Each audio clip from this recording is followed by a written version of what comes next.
Folks, we're in a really dangerous spot. I discussed yesterday at length, and I hope you listened to the show because it was an important one, about the weaponization of our institutions that were revered in the past. Our Department of Justice, I shouldn't say revered, but respected at least.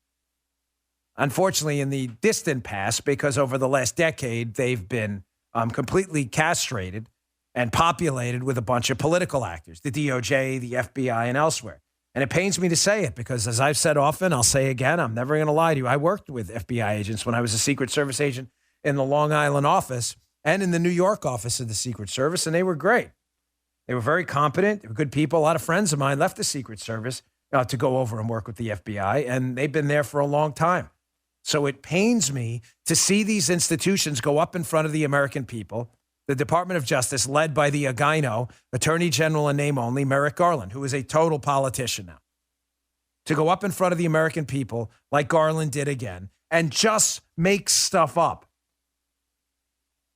Let me play this cut here. And there's two takeaways I want you to take from this. Here's Merrick Garland promoting again the myth, what I believe is also foreign propaganda meant to divide us, that there's some race war brewing in the United States because the biggest threat to the homeland and our existence is white supremacy all over everywhere.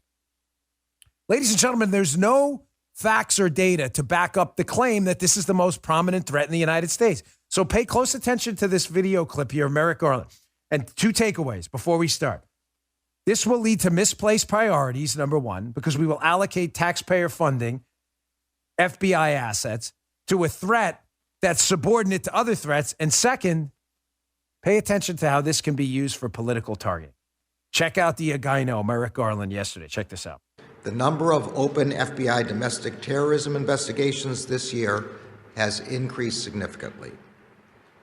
According to an unclassified summary of the March intelligence assessment, the two most lethal elements of the domestic violence extremist threat are racially or ethnically motivated violent extremists and militia violent extremists.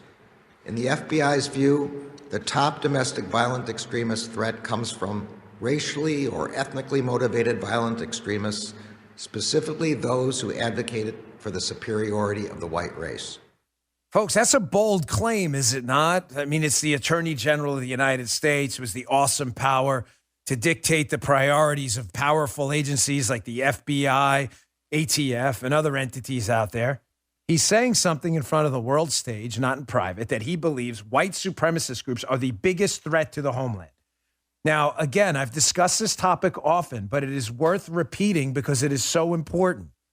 Having seen the federal law enforcement infrastructure from the inside, I get how some people out there, some, not all, conservatives are kind of hip to this stuff, but some moderate Republicans and moderate Democrats, they know this is false. They know on its face that it's laughable, that this is not the biggest threat to the United States. We have China, Russia, ISIS, Al-Qaeda, terror groups, AQAP. We have terror groups all over the world that would annihilate us tomorrow. So we know this claim to be false. But there are some people down the center of the aisle who will say to you, because I've heard it, oh, whatever, it's just posturing. He's the Attorney General. This is really no big deal. I'm not kidding. They've kind of implied as much in their conversations. They imply that because they can't produce any evidence that this is true, that white supremacy is the biggest threat in the United States to our homeland. Folks, it's not harmless. It's not just a gyno propaganda from our Attorney General in name only. It's not.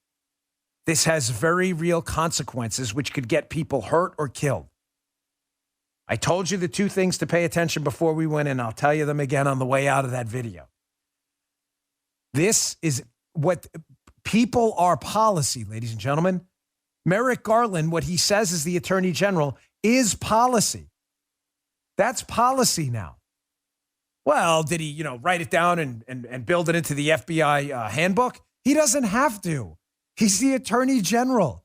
He gets to dictate the allocation of manpower and money as to where we are going to prioritize our law enforcement and intelligence opportunities within the FBI and DOJ. And he's telling you all right there that he is going to allocate those resources towards a white supremacist terror threat that he says needs primacy, is number one. Well, what does that mean? Ladies and gentlemen, the FBI is barely as big as the NYPD personnel-wise. The NYPD might be bigger. The numbers fluctuate. Think about that. The New York City Police Department has roughly as many personnel as the FBI that covers the entire country. They only cover New York City, a sliver of the landmass of the entire United States. This is zero sum. When Merrick Garland goes out there and says, we are going to allocate money and people towards a threat I just told you is the top threat, even though we all know it isn't. It's a threat. It's not the top threat, even though we all know it isn't. And you have, say, 20,000 FBI agents. I don't know how many there are now, 20, 25 actual agents, maybe a little more. And you say, we're going to dedicate, 1/10 or 1/20th of the workforce to this threat and not to Al-Qaeda, then those are people not investigating Al-Qaeda. This is very real. You know, some commentators, I don't really to knock other people. They all have their area of expertise. But I've been there. I've done this. This is not just, it's just Merrick Garland posturing for Biden. No.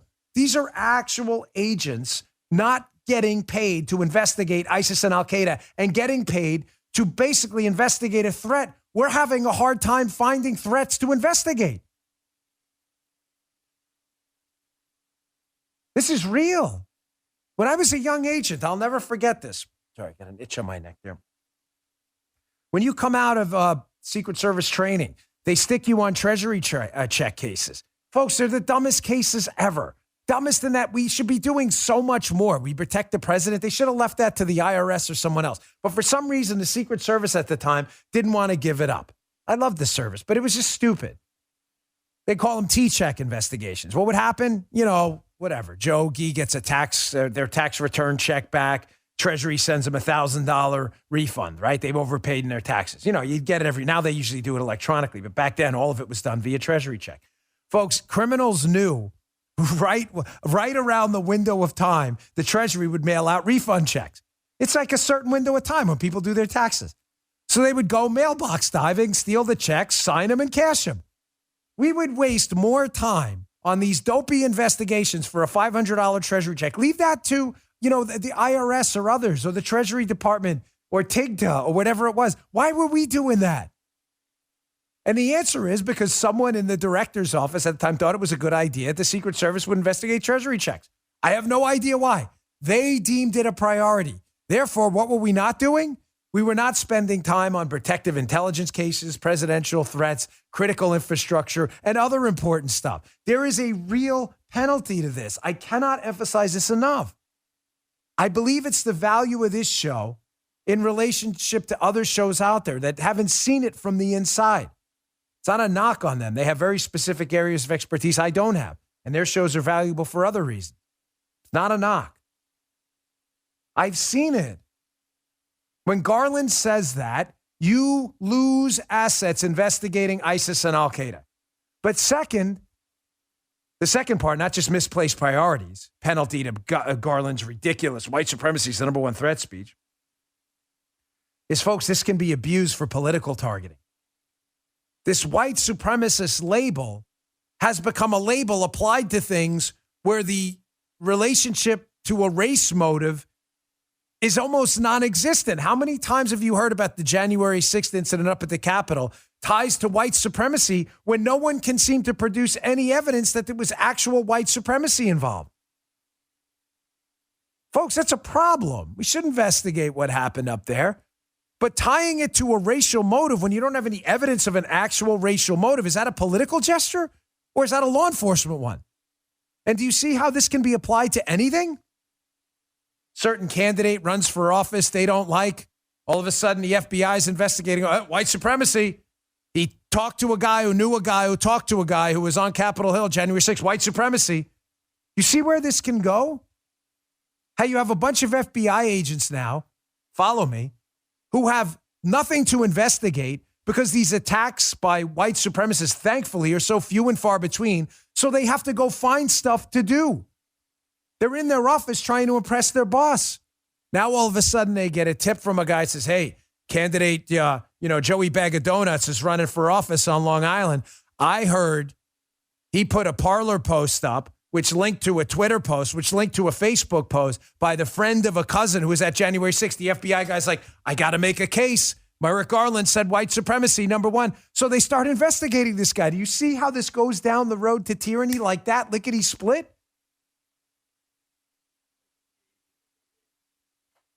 Right, like Frank, good point. Remember Frank Fugazi, the FBI assistant director who goes on MSNBC? We played that cut last week. You don't understand. Trump put the flags, and he says half-mast should be half-staff, on 8/8, August 8th. 8/8 is short for Heil Hitler. And we were like, wait, what, dude? What are you? It's a perfect example. He doesn't have evidence of this mass white supremacist conspiracy to take down the United States everywhere, that it's the number one threat. So they just make it up. Folks, the FBI agents I work with are just people. When they're told by their boss, go find white supremacists, I promise you, they'll find them. They'll find them. Even if they have to, air quotes, find them.